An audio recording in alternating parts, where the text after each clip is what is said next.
Okay, there we go. Hey, everybody. Welcome to Office Hours. I'm Nora. This is Sto.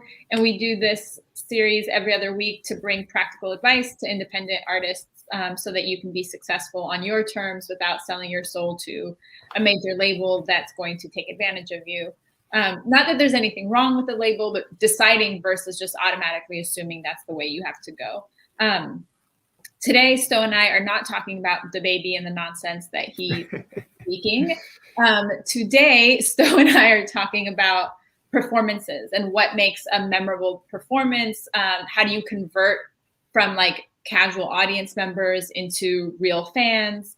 And then we'll talk a little bit about submissions in terms of how do you, festivals are coming back up and they're going to want to see you perform. So what do you want to put in a submission reel, or what does that require, which is actually really perfect timing. I was just telling Sto because we're doing the 5th annual Den Music Fest end of September. And so for those of you who don't know, Last Name Good and I do Den Music Fest. This is our 5th year. It's a chance to give independent hip hop artists a platform. We don't look at your vanity metrics. We don't care how many streams or followers or things like that you have. We're really focused on good people who are making great music, who are doing incredible performances. And creating a community where folks can get on and shine and all that good stuff. So this is perfect timing because I spent yesterday going through submissions and have a ton of feedback. So, oh boy. Yeah, Sto, how are you doing? Doing all right. I'm excited for this one, especially with things opening in quotes, people back up. But I wanted to ask, 5th time around, how's it feel? I'm so excited. Den is one of my most favorite things that I do. And I love the community that we've built. And this year, so last year, pandemic didn't stop us. We went virtual. This year, we're not only doing virtual, we're doing an Atlanta show and an LA show. So I'm excited to bring Den to like my home city. That's crazy. I know. It's a little overwhelming. It feels a lot of pressure. But I'm excited. And it's one of my most favorite things is seeing how their relationship to Den has changed over the years. So like someone who started as an MC, as a performer, someone who's a performer is now partnering with us. Like I really am proud of the way that we've built out this community that's beyond just, okay, we've performed, bye. Right. But artists really build relationships with each other. People keep coming back. So if you haven't checked it out, definitely check out Den Music Fest. And come see us if you're in Atlanta or LA or virtually. Absolutely. Can't wait. It's gonna be lit. But last year, hold on, if folks don't know, last year Sto and I taught some workshops. We taught our newsletter workshop for Den. That's literally what I was just about to say, was that I went from a fan from the outside to actually somehow speaking on it. So, I know it's like a direct in, but whatever. Still different. Okay, so performances. Yeah, performances. We're heading into that season again. Where Nora does not believe that time exists, and while she is pulling me over to that side, 3rd quarter is one of the busiest times for festivals and shows.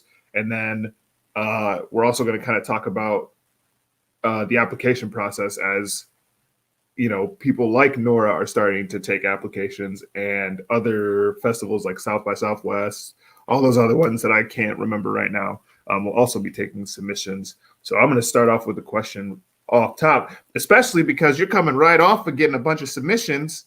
Yeah. For you, what makes a good performance? And I think we'll cover like kind of the virtual side in a bit, because that's now something that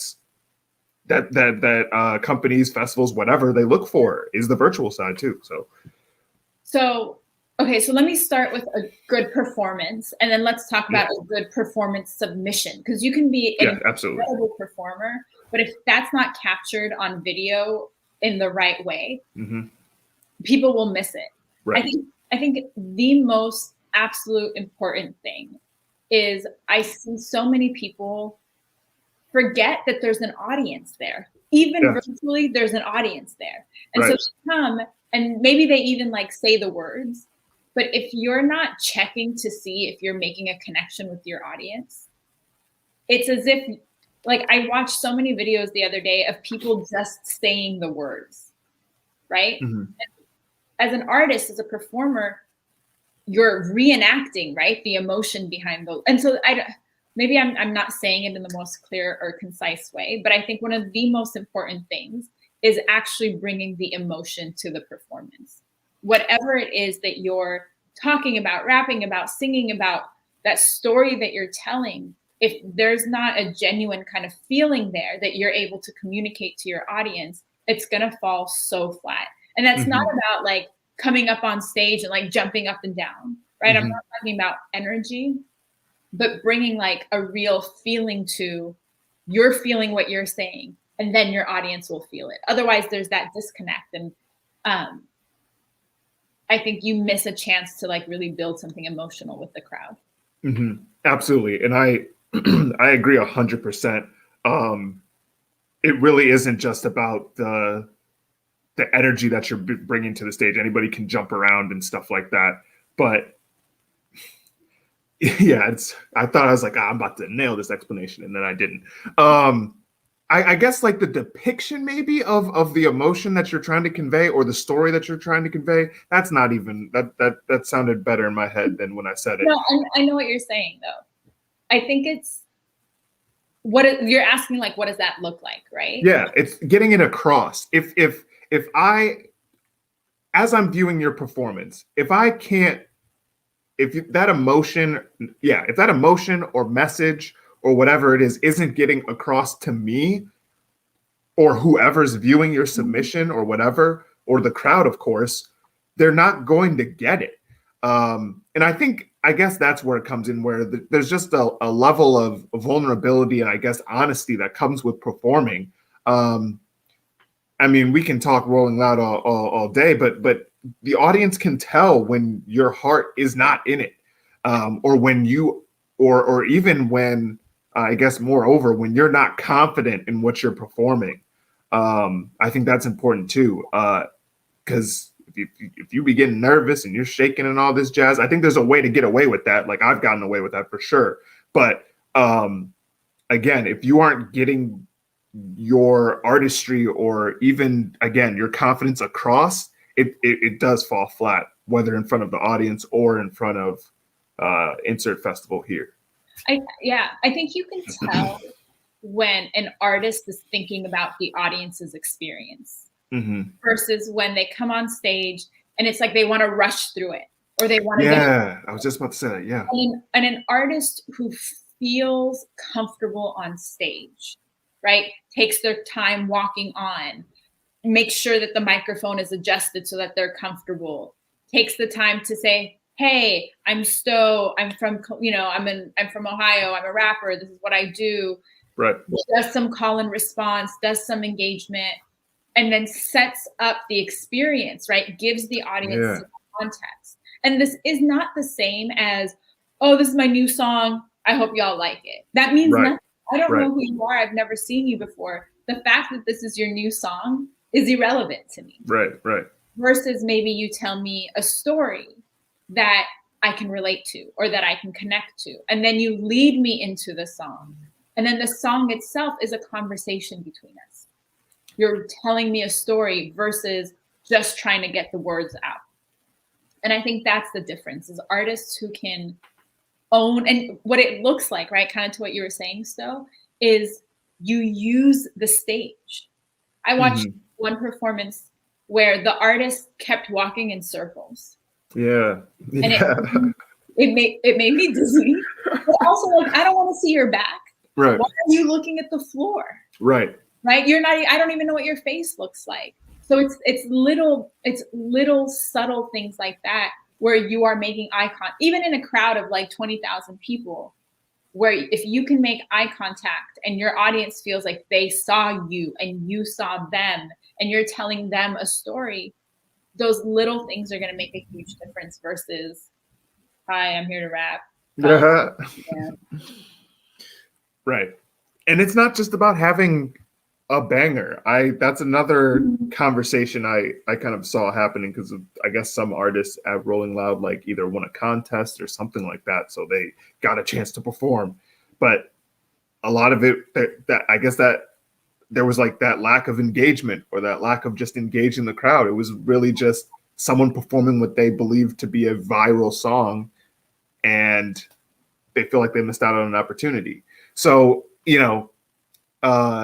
again, that confidence and rehearsing the music is part of that confidence. It doesn't have to be, the hottest track or whatever. If you're able to convey that emotion and convey that passion organically without faking it, because you have practiced and the music, that's always going to come across way better than, again, someone who's, I don't know. I just feel like people, they get a good track. They may like perform it a couple times. Yo, what we doing? Yo. And then they go on stage and it's just, you don't have that practice under your belt. So yeah. Well, what I was going to say is something that's really helpful is record yourself. Mm-hmm. Like you should rehearse. Right. You don't need like a fancy studio, like at all.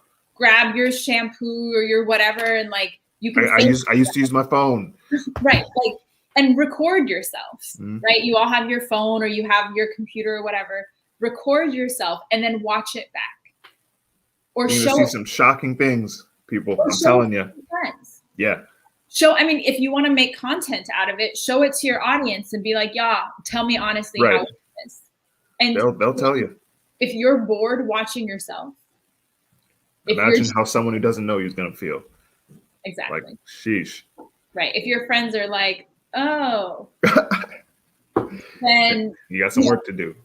You've got some work to do, but you really have to treat it as this is just as much part of, the same way you might take voice lessons or you want the best engineer, whatever. This is just as essential. And I think a lot of times artists treat the performance part as like, whatever. Whatever. But this is actually clear. And I think this is where part of why you want to perform on big stages, or not even big stages, but do live performances, is so that people who might have casually heard your song, y'all, like this is where the conversion happens, is in the live performance. When people have an experience with you, right? And we've talked about this virtually when they like go live with you or they come to one of your like virtual events. Performance is the same thing, as they have an emotional experience of you. Not that, oh, the music is good, but this is a cool person, or this is an engaging person, or wow, like they made me feel something. And boom, that's where that conversion is going to happen, where they become fans. And now when they ask, who's the best performer you've seen, or what was really memorable about that concert, your name is going to come up and they're going to want to feel that way again and again and again. I'll tell you one of my pet peeves. Yeah. Around performances. And remember, keep in mind, she takes festival submissions as well. So this is not just a person. Sorry, I gotta like to throw that in there. No, it's okay. And I want to welcome folks who are here watching with us and hanging out with us. Feel free to send your questions and your comments. Even if you're watching later. Things that you've seen at shows that you really liked or really disliked. Make sure you drop those comments below, hit the subscribe, support us, all that good stuff. One of the things that I really, really is like such a turn off to me is when artists yell at fans. Oh, y'all don't support me. Oh, man, y'all don't want to come. Oh, no. Yeah, that's one of the worst. What? Like, man. And I'm like, first of all, that is not the way to win people over. Ever. In any field. Ever. Like, at all. Like, yelling at me is not the way you want me to remember you. At all. But it's also a failure on your part. Like, the audience doesn't owe you anything. Right? You as the performer. I shouldn't be laughing at failure. Jeez. And you know how I feel about failure. Like, I don't feel failure. But this is one of those spaces where the responsibility is on your shoulders as an artist to engage the audience. Exactly. So if they're not into it, that's information for you to take back and say, all right, how can I do better? What do I need to tweak? And I get it, because for a lot of artists who are like early in their careers, you don't get many opportunities to perform. Right. And so you can't take every performance as like expecting the most. Yeah. But also like you're not going to start out perfectly. And so this is a chance to like use performance to get information and do better. I think what's the most important is what I started off by saying, is build that connection. Right. More importantly than like getting the song out is building that connection. And so some things to think about is, do you need to play the entire song? Right? Like putting together, there's an art to putting together a set list and thinking about what's the energy, what's the like roller coaster that you're taking there. Did you get the fly? I think so. Y'all, Sto has been chasing this for the last like 20 minutes. So to think about like, all right, when you get on stage, how are you going to present yourself? How are you going to introduce yourself? What are you wearing? Who's on stage with you, right? These little details are all telling a story. It's like theater, right? So you have that. Then you have what's the story that you're going through? If you're doing 3 songs, how do those 3 songs link together? Do you start with a high energy and then bring it down and then end high energy? Do you right to think about that? And so sometimes thinking about, you don't necessarily have to do an entire song beginning to end. Some of you have songs where maybe it's just a feature and there's 2 other verses that 2 other people do, and you just kind of stand there singing along over your performance track. Right. You can edit that. Exactly. And just do the part, or you can do a little, mix it really nicely so that it flows into another piece. And so when we talk about rehearsing, these are all some of the details. And then making sure that you close out your performance in a way that they're going to remember you. And so again, that's taking the pause, right? Not rushing on stage and taking the time to say, thank you. You should say your name at least 3 or 4 times while you're on stage. Some of you don't at all. Right. Or you just say it in the beginning, but I don't care enough about you in the beginning to remember who you are. So and by the end, the next person's already coming up. So you've lost that chance. Right. So that repetition, and then ending with some kind of call to action. So here I am. I'm like emotionally charged. I saw this great set. I feel connected to you. What do you want me to do? Right. Follow you on Instagram? Come to the merch table? Come take pictures? Sign up for your newsletter? Upload a photo? Thinking about what is it that you as an artist want out of that live performance? What do you want that audience to, in that moment where their phone is out, they're with you, that's when you can make the most out of that conversion. But to really think about your performance from beginning to end as a cohesive thing versus here's a song, okay, bye, follow me on Instagram. Right. Absolutely. The engagement is extremely important. Because again, in that moment, especially if you've connected with them through the song or whatever, we talk about this all the time, is like, especially in the performance realm, you've kind of built that trust like kind of quickly. So, and it's kind of like almost like a lightning in a bottle moment. And if you leave it behind, those are tons of fans potential fans. I wanted to swing back to when fans aren't engaged. Sorry. Because sometimes, like, I do agree, like, obviously don't diss the people that are literally at your show. But in some cases, there are other things that kind of can affect whether people are engaged, whether it's like time slots or whatever. But we've talked about this before too, is that in a lot of those cases, like, while you may not have the majority engaged, I guarantee you there are some people that are paying attention. And if you start dissing them and stuff like that, they're going to feel even worse. But like Nora just said, it's a perfect chance to still get that connection, even with, I don't care if it's 3 people, 10 people, 30 people, whatever, out of thousands. If you're able to connect to anybody and anybody follows you back and anybody subscribes to whatever, you've got a fan. Regardless of how big the crowd is. So it's super important to make sure you are doing, that you are mentioning names, that you are having the call to action at the end and stuff like that, because, you genuinely never know who is actually paying attention until you see them later on. So one way to kind of have that is to, I know a lot of you love to have all your friends on stage with you, and your friends feel really cool being on stage with you. Take that energy and put it in the audience. Whether it's real life and they're in the crowd and they know every word and they're singing along and everyone else is like, what? I know this person. Right, exactly. Like you could be really strategic about that because that kind of energy is contagious. Right? So be strategic about putting your friends either in the real life audience or virtually. If you're doing a virtual show, if you're on Instagram Live, and it doesn't have to be a big performance, even if you're just casually doing a live, tell 4 of your friends to come and be in the comments and hit that little heart button and just engage, because other people will replicate that behavior when they're seeing that behavior.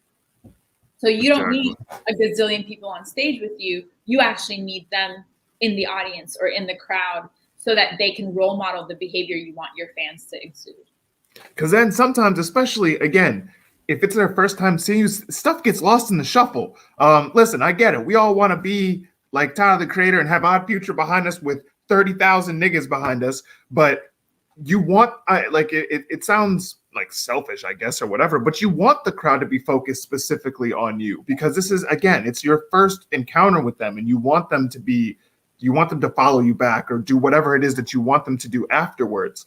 But yeah, if you have your peoples in the crowd, then that energy, again, like Nora said, people start being like, hold up, I don't know these words. Like, should I know this? Like, what's going on here? And then, it just blows up from there. You know what, too, Sto? That's a good point. Because if I'm paying more attention to the dudes behind you or the cute girl dancing or the little kid that's like so adorable that's on stage with you, and I'm paying more attention to that than you, I don't know if you've actually succeeded. Right. Like for real, sometimes you're like, wait, who's the artist? Like, no, that happens. That has happened. I'd be looking around like who, because they all have mics and they're all yelling and it's like, who's rapping? Who's saying what's going on? So yeah. So you want to have focused and guided attention. All right, I wanted to make sure we swung over to this real quick. Is the virtual aspect of still having that energy, passion, and like just overall depiction of like who you're, I guess, performing to, like, because virtual performances, I feel like is a new thing for some, and I feel like some virtual performances I've seen have not been great. So, like, what are things that you look for specifically in a virtual performance, especially if they're submitting for a festival?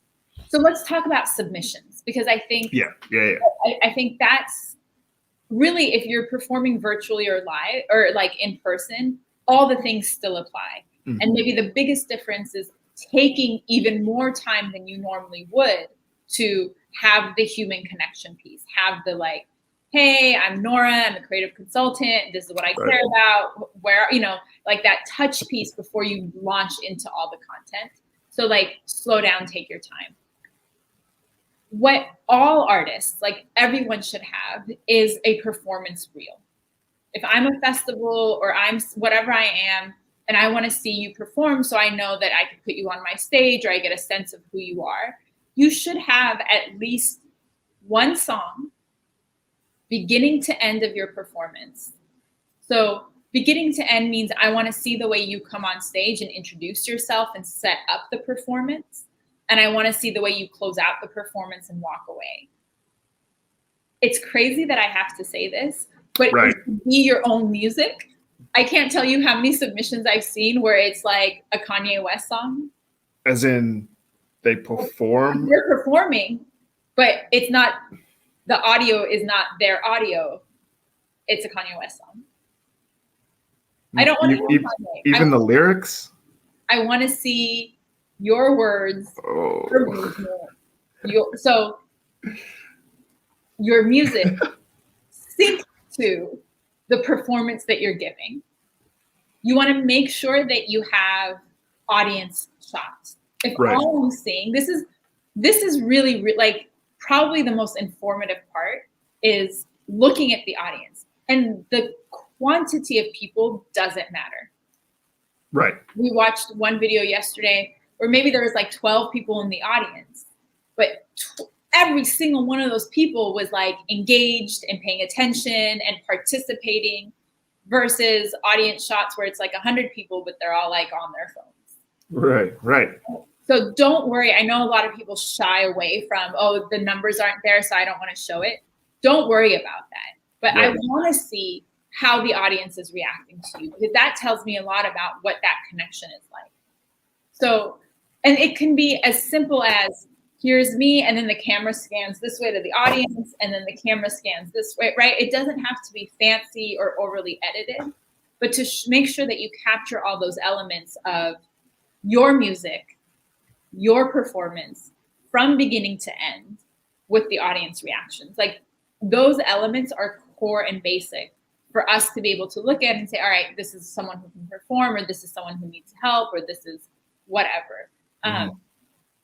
And that's as simple as like ask a friend to hold their camera for you. Right. Like when you have, and I'm going to make sure we push this episode because hot damn, so many of you have performed at tons of shows, tons, but have no content or anything except like a couple of shots, like a couple pictures and like whatever that you dropped the day after.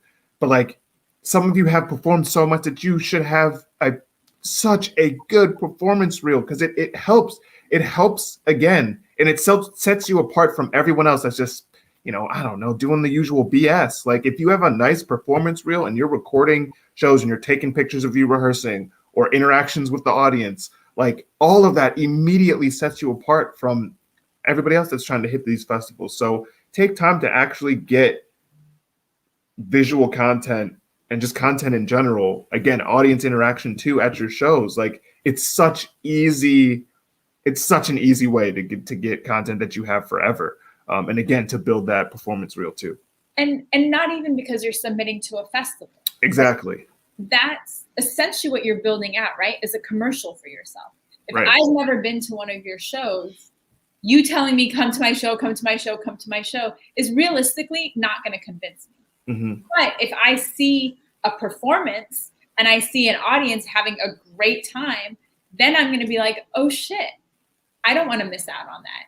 Right. So now let me come to your show. So it's, as much as we're talking about like performances and submissions and festivals right now, this kind of content is necessary for your own promotion, your own storytelling, your own marketing, branding, fan engagement, things like that. Like it's a great thing to do a show, capture a little highlight reel, and then send it out in your newsletter a couple days later and say, thank you all for coming.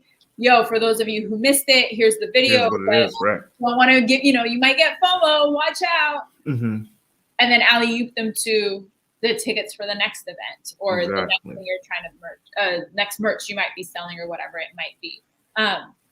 And don't forget to sell merch at your shows. Right. Don't forget to collect emails. Don't forget to be out there after the fact. And because this is, I think, one of the most important parts too, right?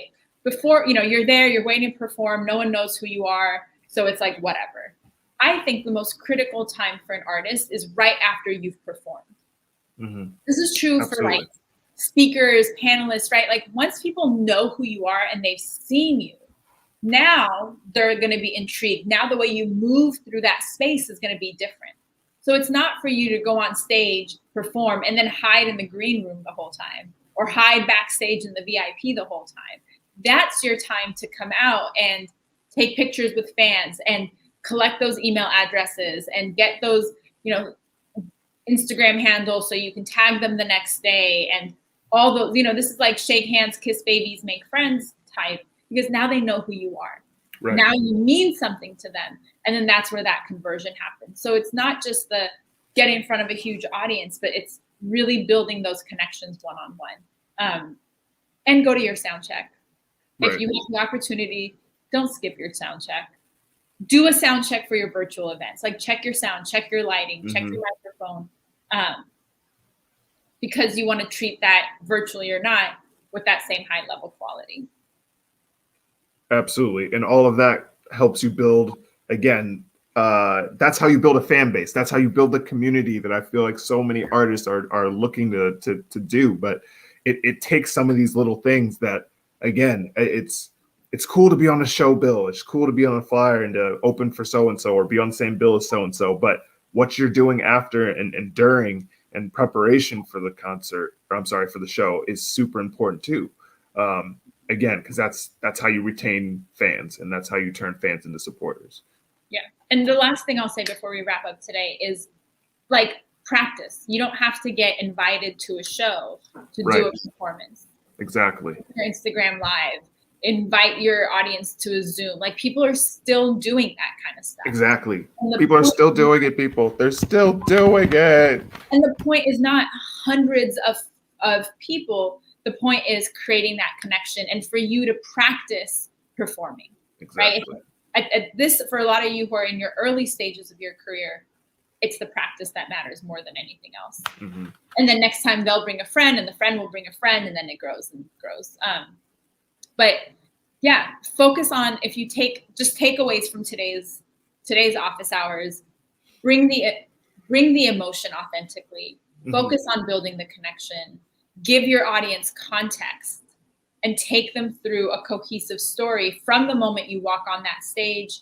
You take your time, you give them context, you introduce yourself, you build the connection, and then you walk away with a call to action so that they know what to do next.